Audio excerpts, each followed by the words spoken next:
तो अभी हम लोग एक जेईई 2025 का क्वेश्चन सॉल्व करेंगे। ये क्वेश्चन आपको हाइपरबोला और एलिप्स का मिक्स क्वेश्चन है। इसमें दे रखा कि E let E be an ellipse with x square by a square plus y square by b square equals to one where is a is greater than b. मतलब ये जो आपका एक्स एक्सिस वो मेजर एक्सिस है। फिर H is actually equal to x square by a square minus y square by b square equals to one. और let the distance between the foci of E and the foci of H B two root three. मतलब इनके दो focus हैं, उनका ellipse के दो focus के बीच का डिस्टेंस भी टू रूट थ्री है, और इनके दोनों बीच के फोकस का भी डिस्टेंस टू रूट थ्री है। और फिर a minus a is equal to two. तो ratio of the eccentricities of E and H is also one by three. तो हमें बताना है कि sum of the lengths of the latest rectum is equal to. तो मतलब ये कुछ इस तरह का आपका अगर देखें, अगर एलिप्स वगैरह बना के अगर पिक्चर बना के देखना है तो क्या बनने वाला है। अगर पहले तो अगर सर्किल एक बना लिया मान लीजिए, ठीक है, उसको अपने एलिप्स का शेप दे दिया, ठीक है। इसको इस तरीके से मान लो कुछ ऐसा हमने बना लिया इसको, ठीक है। अभी हम लोगों ने ये आपका एक एलिप्स बन गया, ठीक है। और आपने यहाँ पे ये आपका, और फिर ये कुछ इस तरह का, चलो सेंटर हो गया।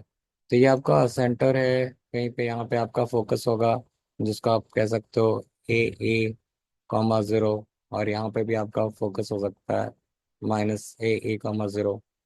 अभी यहाँ पे क्या दे रखा है कि a minus a is greater than mean a minus a equals to two. तो आपका कुछ जो हाइपरबोला कुछ होगा, कुछ इस तरह का हो सकता है। हाइपरबोला कुछ यहाँ से ऐसा कुछ होगा, या फिर इस तरीके से कुछ, ठीक है।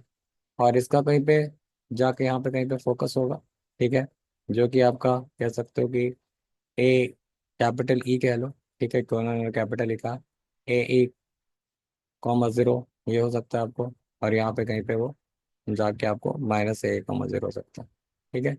तो कुछ इस तरह की चीज़ हो सकती है। पर पिक्चर से तो कोई खास अंतर पड़ता नहीं है, क्योंकि इन्होंने जो इन्फॉर्मेशन देखा है वो सफिशिएंट है। तो आपका ये जो इन दोनों के बीच का डिस्टेंस है, ठीक है, तो ये एक्चुअली टू रूट थ्री है। यानी ये और ये कुछ आपका, ये ए ई जो यहाँ वाला भी ए है, वो भी कुछ ऐसे ही कुछ करके इस पे, यानी ये आपका जो हाइपर बोला है कुछ ऐसा नहीं होगा, कुछ और शिफ्टेड ही होगा।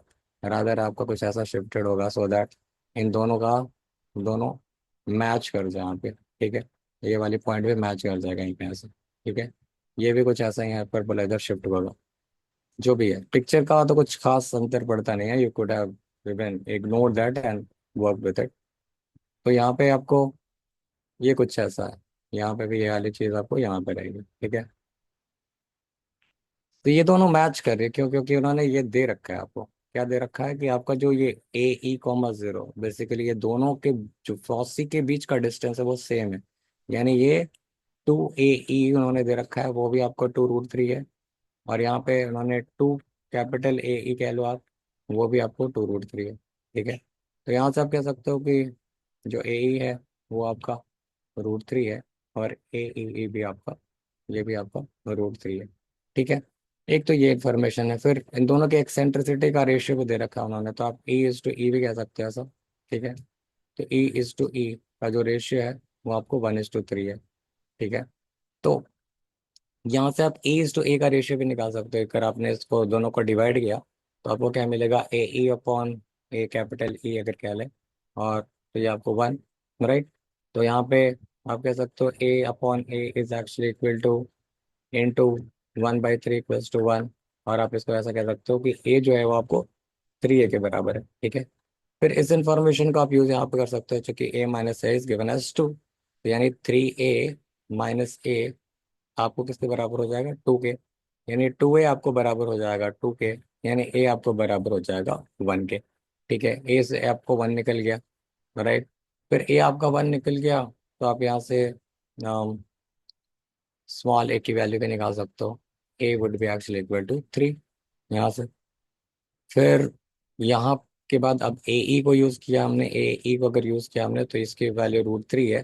तो ई की वैल्यू आपको हो जाएगी root three by three, which is one by root three.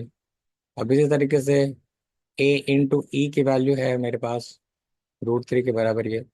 अब ये ए की वैल्यू आपको 1, तो ई जो कैपिटल ई है वो आपका √3 के बराबर हो गया, ठीक है। तो ये जो जिसको एक्सेंट्रिसिटी मैंने इसका ई कहा है वो आपको √3 के बराबर होगी, ठीक है। अब सारी वैल्यूज हमें मिल गई। अब हमें करना क्या है, sum of the length of the latest rectum.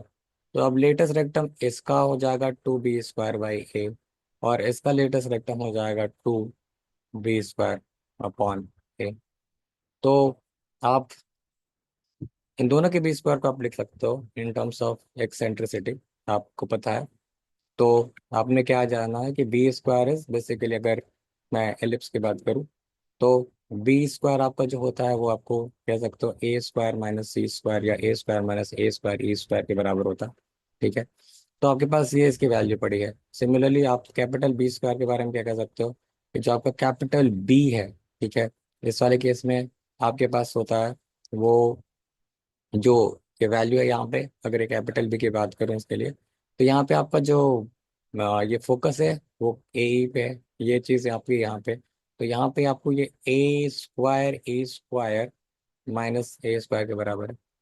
तो आप इन सब की वैल्यूज पुट कर दो यहाँ पे और निकल के आ जाएगी। यानी आप उसको ऐसा भी कह सकते हो कि 2a² कॉमन निकाल लिया तो ये 1 - a² अपॉन ए है, और यहाँ पे 2 आपको यहाँ पे a² कॉमन निकाल लिया तो ये फिर से a² - 1 अपॉन ए, ठीक है।